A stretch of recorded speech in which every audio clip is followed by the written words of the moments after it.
Pemerintah Kota Banjarmasin terus berupaya menata pasar-pasar tradisional di Kota Seribu Sungai ini, terutama terkait kebersihan dan keamanannya.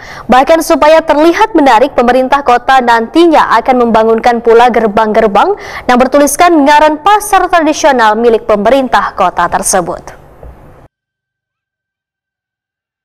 Pemerintah Kota Banjarmasin terus berupaya menata pasar-pasar tradisional di Kota Seribu Sungai ini, terutama terkait kebersihan dan keamanannya.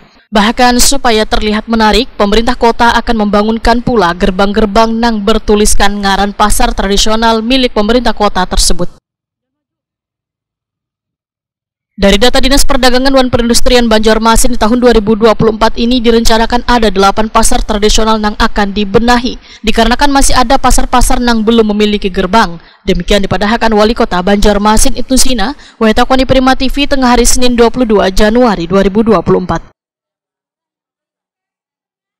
Menurut Ibnu Sina, sudah ada puluhan pasar tradisional yang telah dibangun gerbang, baik milik pemerintah kota maupun pihak ketiga atau sponsor.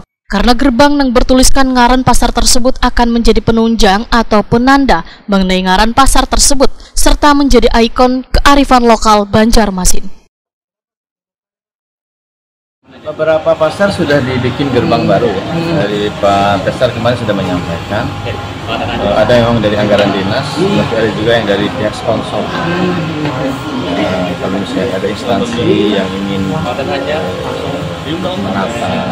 memperbaharui gerbang, karena gerbang itu jauh bisa jadi penanda dan ikon gitu. Kalau bagus,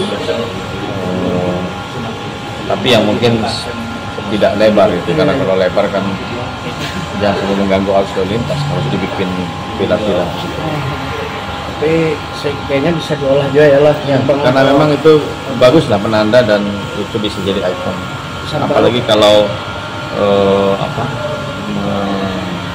memperhatikan kearifan lokal, misalnya dengan ukiran-ukiran Banjarnya atau rumah adat Banjar, itu akan mempercantik kawasan. Ibnu Sina berharap pembangunan gerbang yang bertuliskan ngaran pasar tersebut akan terrealisasi di tahun 2024 ini.